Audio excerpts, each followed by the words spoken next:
এই শিক্ষা যদি তোমরা শিখতে পারো, তোমরা স্বাধীন আর নিরাপদ জীবন কাটাতে পারবে।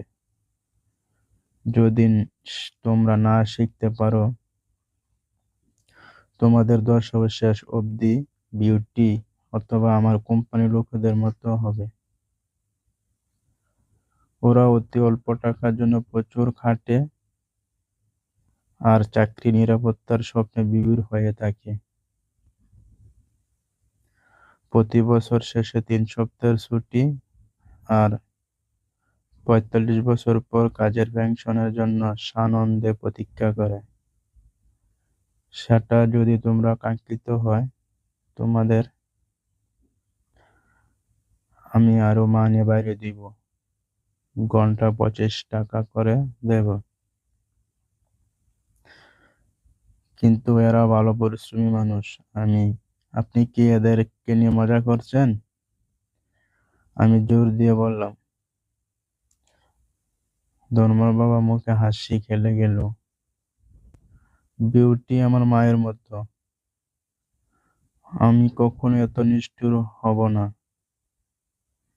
আমার কথাটা হয়তো নিষ্ঠুর শোনাচ্ছে, কারণ আমি চেষ্টা করছি আমার যতটুকু সাধ্য তোমাদের দুজনকে কিছু একটা বিশেষ দেখাতে। আমি তোমাদের দৃষ্টিভঙ্গি প্রসারিত করতে চাইছি, যাতে তোমরা কিছু দেখতে পাও, এমন কিছু যা বেশিরভাগ লোক কখনো দেখার সুযোগ পায় না। কারণ তাদের দৃষ্টিভঙ্গি অত্যন্ত সংকীর্ণ। বেশিরভাগ লোক যে ফাঁদে পড়েছে সেটা দেখতে পায় না। মাইকার আমি তার বক্তব্য স্পষ্ট না বুঝে এখানে বসে থাকলাম। ওনার কথা নিষ্ঠুর শোনাচ্ছিল, তবু আমরা বুঝতে পারছিলাম উনি প্রাণপণে আমাদের কিছু জানাতে চাইছিলেন। একটু হেসে ধনী বাবা বলেছিলেন, ঘন্টায় 25 টাকা ভালো শোনাচ্ছে না? এটা তোমাদের হৃদয় স্পন্দন একটু বাড়িয়ে দিচ্ছে না? ঠিক আছে, আমি ঘন্টায় 20 টাকা দেব। ধনী বাবা একটু দ্রুত হাসি হেসে বললেন, এবার তোমাদের হৃদযন্ত্র দৌড়াতে শুরু করছে। আমার মগজ চিৎকার করে বলতে চাইছে, রাজি হয়ে যাও, রাজি হয়ে যাও।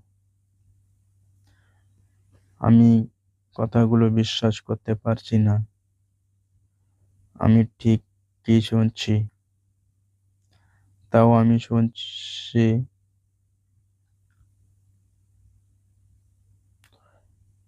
ধনী বাবা আবার বলে উঠলেন, ঠিক আছে, ঘন্টায় 100 টাকা দিও। আমার 12 বছরের ছোট মগজে এবং হৃদয় যেন ফেটে যাবে উপক্রম। যতই হোক, 2000 সাল, ঘন্টায় 100 টাকা আমাকে পৃথিবীর সবচেয়ে ধনী বালকে পরিণত করবে। আমি কল্পনা করতে পারি না কত পয়সা রোজগার করেছি। আমি রাজি বলতে চাইছিলাম। আমি যেন দেখতে পাচ্ছিলাম নতুন সাইকেল, নতুন নতুন জিনিসপত্র আর নগদ টাকা দেখে বন্ধু বান্ধবীরা বিস্ময় আর শ্রদ্ধা করতেছে আমাকে। জিমি আর জিমির বন্ধুরা আমাকে আর গরিব বলতে পারবে না। কিন্তু কোনো এক কারণে চুপ করে থাকলাম। হতে পারে আমার মগজটা একটু বেশি গরম হয়ে গিয়েছিল, কিন্তু অন্তরের গভীরে আমি 100 টাকা চাইছিলাম। ততক্ষণে আইসক্রিম গুলো আমার হাত থেকে বেয়ে পড়ছে। পিঁপড়ারা সেটা উপভোগ করছে। তিনি আমাদের পরীক্ষা নিচ্ছেন। তিনি তাও জানতেন যে আমাদের আবেগের কিছুটা অংশ ডিলটা চাইছিল। মানে আমরা এরকম একটা প্রস্তাব চাইছিলাম, বেতন যাতে বাড়ে আমাদের। তিনি জানতেন প্রতিটি মানুষের আত্মার একটি দুর্বল এবং অভাবগ্রস্ত দিক থাকে, সেটা কেনা যায়। আর তিনি এও জানতেন প্রতিটি মানুষের আত্মার আরেকটি অংশ থাকে, যেটা দৃঢ় এবং স্থির সংকল্প, যেটা কোনোদিনও কেনা যায় না। প্রশ্নটা হলো, কোনটা বেশি শক্তিশালী? তিনি নিজের জীবনকালে হাজার হাজার মানুষের ইন্টারভিউ নিয়েছেন, কিন্তু যখন তিনি বলে উঠলেন, ঠিক আছে, ঘন্টায় 100 টাকা, হঠাৎ আমার অন্তরে একটা স্তব্ধতা টের পেলাম। কিছু একটা পরিবর্তন ঘটে গেছে। প্রস্তাবটা অন্তত বড় এবং ক্রমশ একটা উপহাসে পরিণত হচ্ছে। 2000 সালে বেশি সংখ্যক বয়স্করা ঘন্টায় 40 টাকা রোজগার করত না। লোভ অন্তর্হিত হলো, আর শান্তি নেমে গেল। ধীরে ধীরে আমি মাইককে দেখার জন্য বাঁদিকে ঘুরলাম। সেও আমার দিকে ঘুরে দেখল।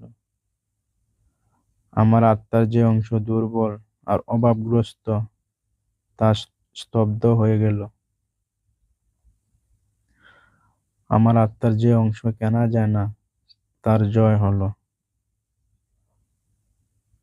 অর্থ সম্বন্ধে একটি শান্তি আর নিশ্চয়তা আমার মস্তিষ্কে এবং আত্মার প্রবেশ করলো। আমি জানতাম মাইকও সেই কথা বুঝতে পেরেছে। ভালো, ধনবান বাবা বললেন নরম স্বরে। বেশিরভাগ মানুষের একটি মূল্য থাকে, আর তাদের সে মূল্যের কারণ হচ্ছে মানুষের দুটি আবেগ, ভয় আর লোভ। প্রথমে অর্থ না থাকার ভয় আমাদের পরিশ্রম করে কাজ করার জন্য অনুপ্রাণিত করে, আর তারপর একবার মাইনেটা হাতে এলে লোভ অথবা ইচ্ছা আমাদের চিন্তা করাতে থাকে যে সুন্দর জিনিসগুলো অর্থ দিয়ে কেনা যায়, আমরা সেসব কামনা করি। শখটা তখনই ঠিক হয়ে যায়। কি শখ? আমি জিজ্ঞাসা করলাম। শখটা হলো জীবনের রুটিন।